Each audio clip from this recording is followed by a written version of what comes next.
EPS की current pension scheme में maximum allowed pension है 7,500 रुपए की। लेकिन अगर मैं कहूं कि हो सकता है ये बात पूरी तरह सच ना हो, तो मैंने इन्वेस्टिगेट करना स्टार्ट किया कि एक्चुअली में जो ईपीएफ की पेंशन है ये कैसे कैलकुलेट होती है, और जो करंट पेंशन स्कीम चल रही है हमारी, हायर पेंशन की बात नहीं कर रहा, उसके अंदर मैक्सिमम सैलरी जो 7,500 रुपए की, ऐसा क्यों आ रहा है। मैंने भी अपने कई सारे वीडियोज में इसके तथ्य दिए हैं और लॉजिक दिए हैं, लेकिन उसको इन्वेस्टिगेट करना जब मैंने स्टार्ट किया तो मेरे पास कुछ डिफरेंट पैरामीटर्स नजर आए जो आपके साथ इस वीडियो में शेयर करूंगा। मेरा नाम है अमित, आप देख रहे हैं पैसा मैटर। चलिए बिना किसी देरी के वीडियो को शुरू करते हैं। अगर हम बात करते हैं ईपीएस की पेंशन की फॉर्मूले की, तो हमें नजर आता है कि ईपीएस की हैंडबुक में फॉर्मूला लिखा हुआ है, monthly member pension is equal to pensionable salary multiplied by pensionable service divided by 70। Simple सी बात है कि जितनी आपकी पेंशनेबल सैलरी होगी उसको मल्टीप्लाई करना है, जितने भी देर आपने काम किया है डिवाइड करना है 70 से। अब यहाँ पे हमने जो पेंशनेबल सैलरी के बारे में अंडरस्टैंड किया है वो ये किया है कि 1 सितंबर 2014 के बाद में मैक्सिमम पेंशनेबल सैलरी जो है वो हो सकती है 15,000 रुपए की, और जो पेंशनेबल सर्विस है वो हो सकती है 35 की। लेकिन यहीं पे मेरा सवाल आया कि ये लिखा कहां पे हुआ है, कैसे मैं इनकी बात मान लूं। और अगर मैं जाके गूगल भी करता हूं तो गूगल बाबा भी जो हमें इंफॉर्मेशन देता है वो बड़े ही इंटरेस्टिंग देता है। लेकिन गूगल पे चलने से पहले नजर डालते हैं कि ये जो फॉर्मूला है इनके पैरामीटर क्या निकल के आए और ईपीएस की हैंडबुक क्या कह रही है। सबसे पहले नजर डालते हैं पेंशनेबल सैलरी के ऊपर। तो हमारे पास यहाँ पे ईपीएस हैंडबुक, ये लेटेस्ट वाली हैंडबुक है जो उनकी, वो मैंने डाली हुई है, और आप ईपीएफ की वेबसाइट पे भी जाके इस हैंडबुक को खुद डाउनलोड कर सकते हैं। आप epfindia.gov.in पे जाएंगे तो आपको ईपीएफओ स्कीम्स के अंदर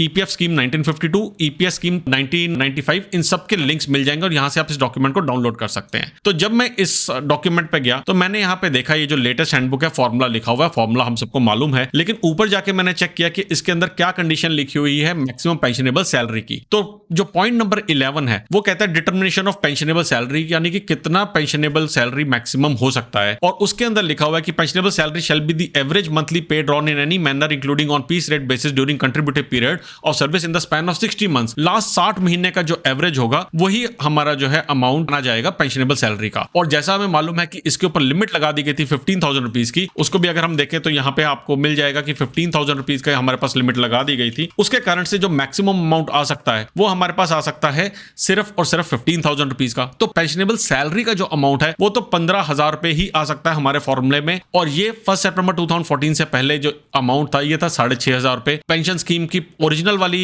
हैंडबुक पे जाते हैं जो मैं आपको दिखाऊंगा, वहां पे ये अमाउंट 6,500 भी लिखा हुआ है। तो हमारे पास पहला जो पैरामीटर था, ये पैरामीटर की तो हमारे पास बात सही हो गई कि ये मैक्सिमम अमाउंट हो सकता है 15,000 रुपए का। अब आते हैं दूसरे पैरामीटर के ऊपर, क्योंकि अगर हम 15,000 को 35 से मल्टीप्लाई करते हैं और 70 से डिवाइड करते हैं तभी तो हमारे पास नंबर निकल के आता है 15,000 divide by 2 is equal to 7,500, यानी कि मैक्सिमम पेंशन जो है 7,500 हो सकती है।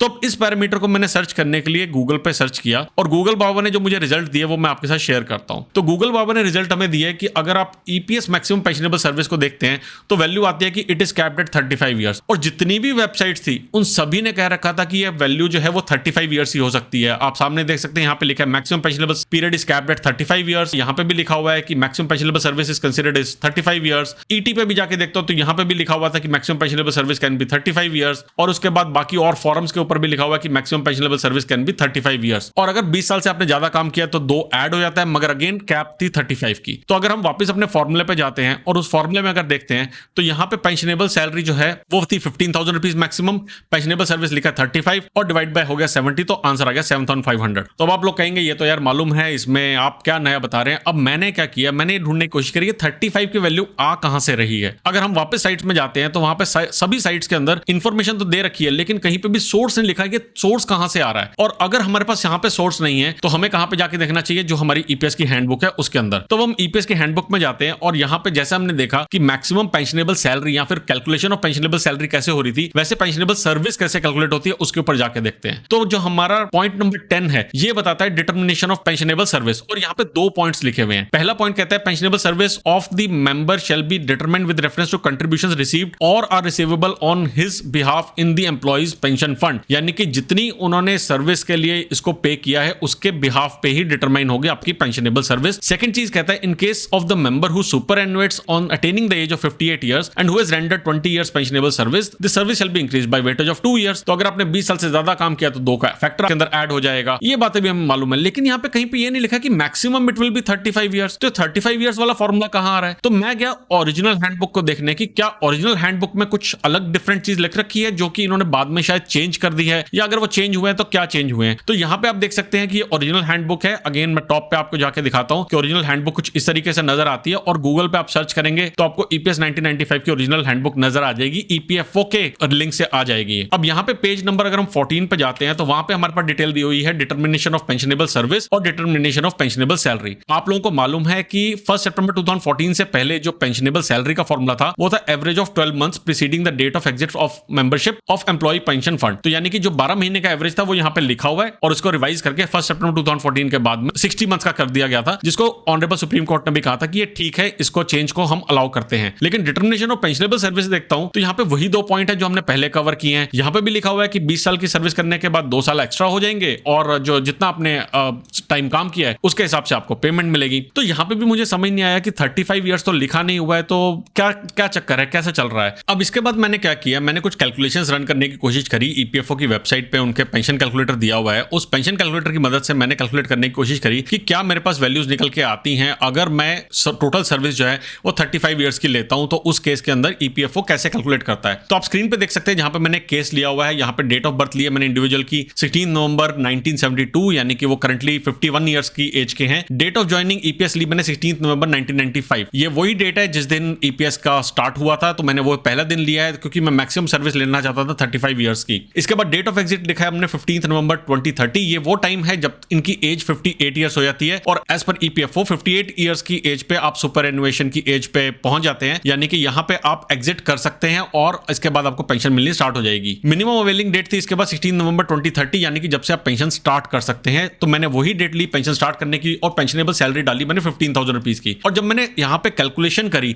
तो कैलकुलेट करके मेरे पास जो अमाउंट आया, यानी कि पेंशन का अमाउंट आया, वो आया 5,405। अब थोड़ा मैं जल्दी बोल गया हूं, मैं आपको एक्चुअली एक्सेल शीट में दिखाता हूं कि एक्चुअली में क्या हुआ है और कैसे इनकी कैलकुलेशन चली है। तो ये तो डेट्स मैंने आपको बता दी, इसको छोड़ते हैं। हमने लिया था कि ज्वाइन इन्होंने किया था 16 नवंबर 1995 को, और एग्जिट इन्होंने किया 27 जून 2031 को। इसके अंदर हमने मैक्सिमम पेंशनेबल सैलरी ली क्योंकि 1 सितंबर 2014 से पहले 6,500 थी। आई नो उससे पहले 5,000 रुपीज भी थी, लेकिन इसको लेके चलते हैं हम कि 6,500 रुपीज, क्योंकि इसी तरीके से इन्होंने ईपीएफओ ने कैलकुलेशन करी हुई है। 15,000 रुपीज ली मैंने मैक्सिमम पेंशनेबल सैलरी, जो कि थी 1 सितंबर 2014 से लेकर रिटायरमेंट की एज तक। अब ईपीएफओ ने कैलकुलेशन कैसे करी है, उन्होंने किया है कि नंबर ऑफ डेज निकाले इन दोनों डेट्स के बीच में क्या थे, यानी कि 16 नवंबर 1995 से लेकर 31 अगस्त 2014 के बीच में कितने डेज थे, जो कि आप ईपीएफओ की वेबसाइट पे भी देखेंगे तो वहां पे भी उन्होंने डाला हुआ है कि यहाँ पे उन्होंने डाला हुआ कि इनके पास पहले 6,856 डेज थे और बाद में 5,918 डेज थे। तो यही हमने डाला हुआ है, 6,856 डेज थे और 5,919 डेज थे, और इन दोनों को मल्टीप्लाई किया हुआ है और डिवाइड किया हुआ है 70 मल्टीप्लाई बाय 365। इन्होंने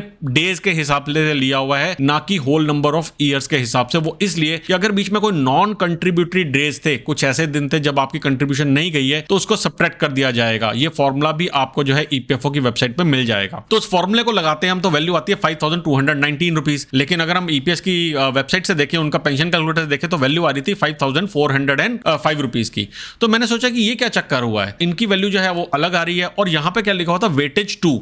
अब ये वेटेज 2 कब आती है, जब हमने कहा था कि 20 ईयर्स से अगर आपकी सर्विस ज्यादा है तो 2 का आपको एडिशनल फैक्टर लगेगा।